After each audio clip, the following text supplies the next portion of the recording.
Hello, welcome everyone to today's exciting episode of the Tech Talk Show with me, Kazeem. Today is going to be about the intersection of healthcare and technology, two fields that are rapidly evolving and changing how we approach medical care. And who better to join me in this discussion than someone I've had the pleasure of working with for many years, the brilliant Oiza Shola. Hi Oiza, welcome to the Tech Talk Show. Thank you very much for having me, Kazeem. So I think this is like my first time being a guest, so it feels nice. Thank you. Awesome, yes. But for the viewers who don't know you yet, Oiza, would you mind telling them a bit about your background and your involvement in the biomedical field? Right, okay. So, do I say professionally? Educationally, I have a first degree in microbiology, which I haven't used much of professionally, but personally, I am a consumer of medical services because of a health condition that I have called NPSLE. It's a bit of a complicated thing, but it puts me in hospitals at various times that I come into contact with different aspects of the healthcare system. Right, so I think that's a broad one. Thank you, Oiza, for keeping it brief. You're familiar with some aspect of healthcare, Oiza, but you're also not alien to technology as well. So I want to ask you, how do you see technology impacting the biomedical landscape today, especially? So the thing with healthcare is the more technology that is involved to make things easier, the better it is. You can never eliminate or fully eliminate the human factor of it, but the progression of things is that technology has made things better, made it easier from having your test results or imaging come up quicker to having clearer analysis and diagnosis of things. For me, one of the parts that I enjoy are the little parts of, having applications that make your doctor's visits and the, treatment or diagnosis and treatment and follow-up a lot easier. So for me, technology, I can compare various facilities and I can say the more technologically advanced ones are my favorite. So yes, there's things involved, for patient care, patient management, even for having access to advanced medical procedures, technology is heavily involved, and the more we've had, pros and cons aside, the better the system is. Awesome. I know you don't work in the laboratory, right? But I know lately you've had some experience interacting with some hospital laboratory workers. So can you shed some light on specific areas now where you believe technology has the potential to significantly enhance the laboratory workers' experience, or work experience, I should say?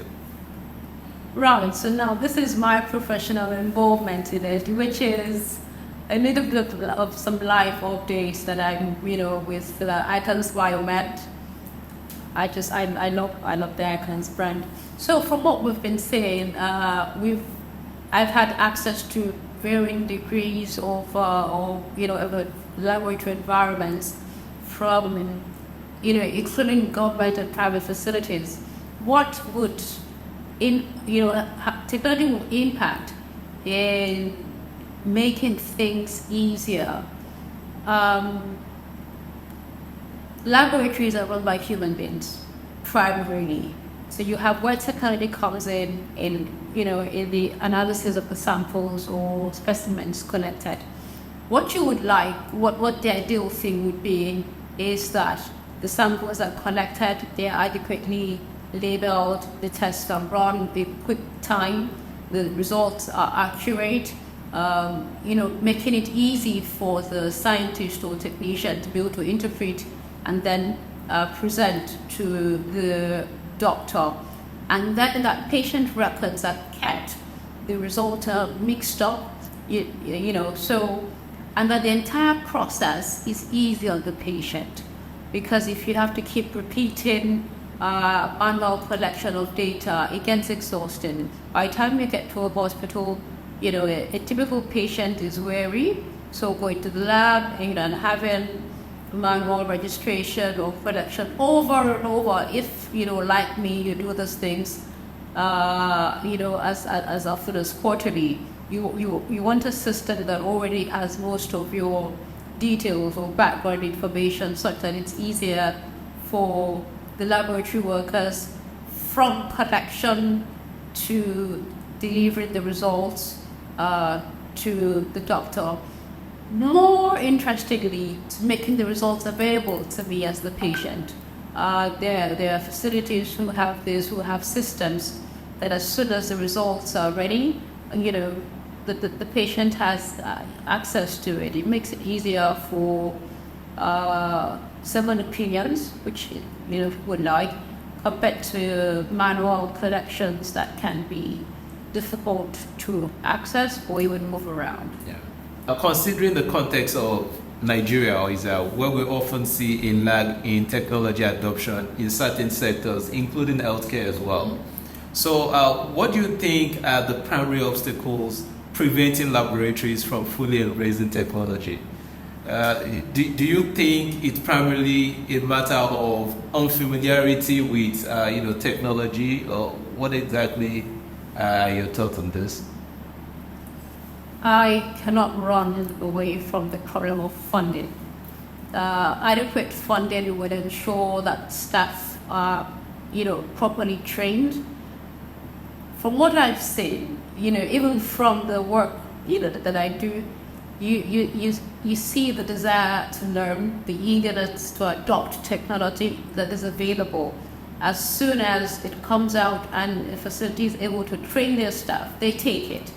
But the drawback or some of the constraints we have here is making this knowledge, this technology available. Most times when you try to compare it with foreign countries who are more technologically savvy, the margin is sadly, it's just heartbreaking. But the drawback is funding.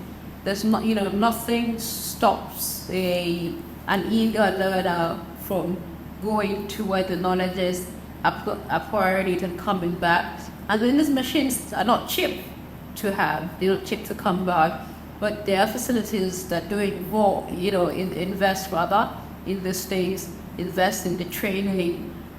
Sometimes they then lose the staff and then have to do the training again. So by the time you compare all of that, you have a lot of funding going into it. The basic thing is funding. The desire to learn is a little problem.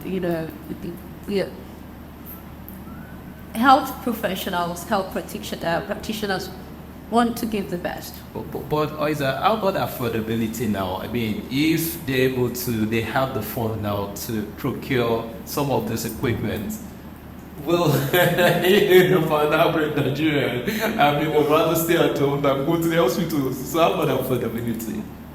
Again, it's funding. So when facilities have invested in these things, they naturally have to transfer the cost in some way to the patient. When you weigh it, when able to afford it, the patient gets good quality healthcare. You feel warranties. Like I mentioned before, the ease of being able to have an application on my phone that books my appointment, confirms it. I can even make the payment before I spend it buying puff. I can make the payment, look at it, see the doctor, look at the doctor's notes, all on a portal, and on my telephone or my computer, and I can get second opinions, and then when we have follow-up, we can all see where we work for. It transfers cost to the patient. It's not an avoidable conversation. It's, the more technologically advanced facilities are more expensive. Where you have things done more manually, they're more affordable, but you feel the strain. Again, I personally and professionally been through a wide range of those facilities, so I see it. And then if the patients are not able to afford it, the facility cannot maintain its standards. So it's almost like a cycle of invest, push to the patient, and then the patient has to determine how important is this procedure for me. A decision I had to make today.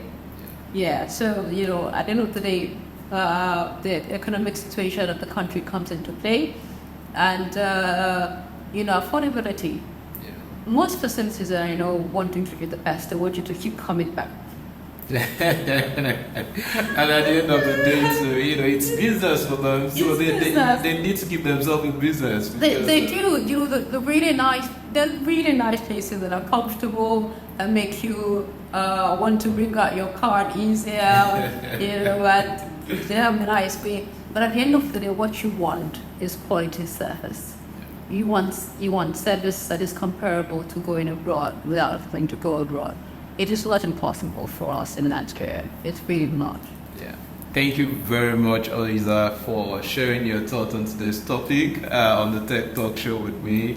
So just remember that the future of healthcare isn't just in the hands of the doctors and the scientists alone, but also in the hands of innovative mind-driving technological advancements like Oiza and myself, and perhaps those of you listening at home.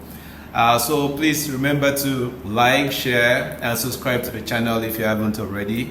So on that note, it's myself and Oiza signing out, and bye-bye from us.